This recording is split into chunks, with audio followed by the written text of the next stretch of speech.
Tiap kapal harus melaju dengan kecepatan yang aman sehingga kapal tersebut dapat mengambil tindakan yang tepat dan efektif untuk menghindari tabrakan dan dihentikan dalam jarak yang sesuai dengan keadaan dan kondisi yang berlaku. Artinya bahwa dalam keadaan apapun kecepatannya harus sedemikian rupa sehingga kapal dapat mengambil tindakan yang efektif untuk menghindari bahaya, termasuk melakukan manuver untuk menyingkir atau memperlambat atau berhenti untuk memungkinkan kapal lain lewat dengan aman. Di laut lepas, memperlambat atau menghentikan kapal mungkin tidak diperlukan, tetapi jika di alur sempit atau dangkal, begitu juga saat arus kuat atau jarak pandang buruk, maka harus siaga. Standby mesin untuk manuver mungkin diperlukan. Jadi, kecepatan aman berarti kapal berlayar dengan kecepatan di mana jika terjadi keadaan darurat, kapal dapat keluar dari situasi darurat tersebut tanpa celaka. Faktor-faktor yang mempengaruhi kecepatan aman antara lain A. Semua kapal. 1. Jarak pandang. Jika jarak pandang dipengaruhi oleh kondisi apapun, maka tindakan pencegahan yang memadai harus dilakukan. Misal standby mesin, jurumudi harus siaga, dan jika memungkinkan menggunakan kemudi manual. 2. Kepadatan lalu lintas termasuk konsentrasi pada kapal menangkap ikan atau kapal lain. Artinya, pergerakan kapal saat lalu lintas padat atau melintasi armada kapal ikan, maka mesin harus standby manuver, karena kapal mungkin harus mengambil tindakan darurat untuk menghindari bahaya. 3. Kemampuan manuver kapal, khususnya terkait dengan jarak henti dan kemampuan berputar kapal dalam kondisi yang berlaku. Artinya, hal ini berkaitan dengan karakteristik manuver kapal yang berbeda-beda. Supertanker bermuatan penuh setelah maju penuh, kemudian stop mesin. Mengambil tindakan darurat tersebut untuk menghentikan kapal dengan mundur penuh, haruslah dipikirkan bahwa kapal mempunyai momentum. Dia akan mencapai kondisi berhenti total setelah menempuh jarak beberapa mil. Namun, kapal kargo yang lebih kecil atau tanker kosong dalam kondisi seperti di atas mungkin mampu berhenti pada jarak kurang dari 1 mil. Sama halnya kapal supertanker yang bermuatan penuh akan membutuhkan waktu lama untuk memulai bergerak belok setelah kemudi di posisi cikar. Saat kapal mulai berbelok, dia akan terus belok. Untuk menghentikan momen belok membutuhkan banyak waktu. Namun, kapal-kapal yang lebih kecil dalam keadaan kosong mungkin tidak mengalami masalah seperti itu. 4. Pada malam hari adanya cahaya latar seperti dari lampu di darat atau hamburan cahayanya sendiri dari belakang. Artinya, pengaruh jarak pandang saat kapal meninggalkan pelabuhan yang dikelilingi oleh banyak lampu sangat terang dari darat dan lampu navigasinya mungkin tertutup oleh lampu-lampu tersebut.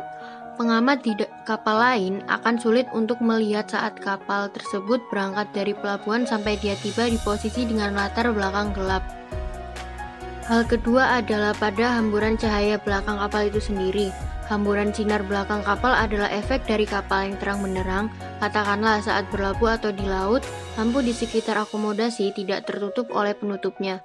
Asal cahaya dari sumber-sumber tersebut menyerap partikel mikroskopis menjadikan media sebagai filter sebelum sampai di mata seseorang.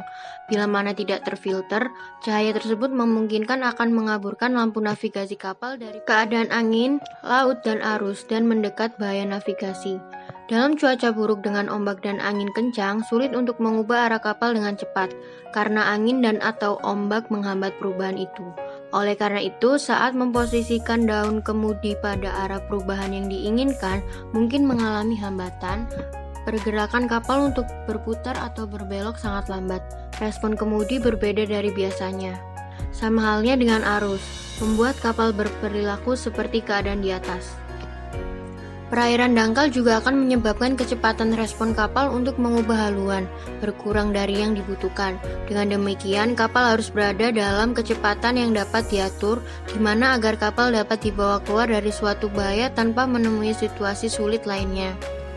6. Draft terkait dengan kedalaman air yang tersedia. Seperti yang dinyatakan sebelumnya, draft terkait dengan kedalaman air. Kapal dengan draft dalam harus mengambil tindakan pencegahan untuk menjaga kecepatannya sehingga tersedia ruang baginya untuk mengambil tindakan efektif sedini mungkin agar terhindar dari bahaya. Dengan demikian, kecepatan harus dapat dikontrol dan jika diperlukan harus dihentikan sebelum bahaya. B. Tambahan kapal dengan operasional radar. Konsep radar adalah mengukur jarak dari sensor ke target.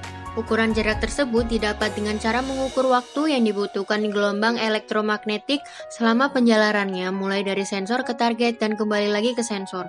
Pada tanggal 1 bulan 2 1995, SOLAS mengeluarkan peraturan, yakni radar harus bisa beroperasi dalam frekuensi 9 GHz. Artinya, bagi kapal penumpang dan kapal lainnya dengan bobot 300 gross ton ke atas dan berlayar di alur pelayaran internasional harus memiliki radar yang dapat beroperasi dalam frekuensi 9 GHz.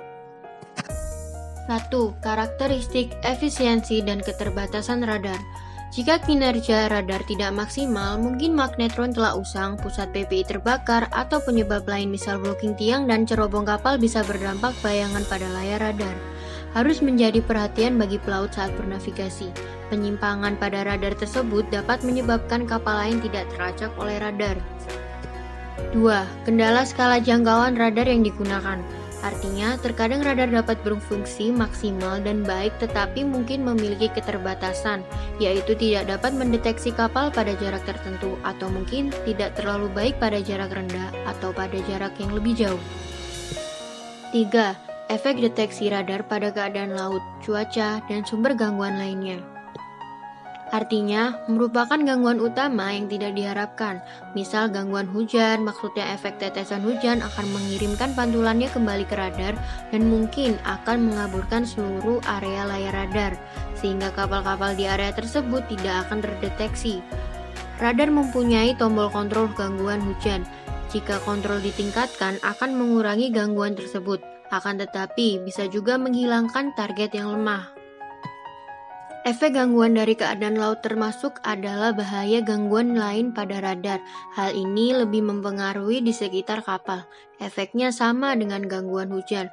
Pada kapal kecil, ketika aspeknya buruk, akan mengakibatkan target di dalam layar monitor tidak terlihat.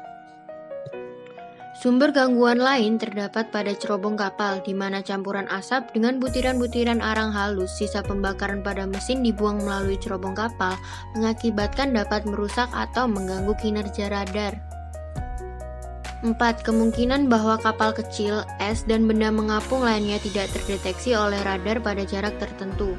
Artinya, setiap radar modern memiliki tombol pilihan kontrol gangguan di mana logikanya adalah mikroprosesor dalam radar setelah mendeteksi dan memprediksi posisi target, dan jika target gagal muncul pada layar monitor, target tersebut akan terhapus.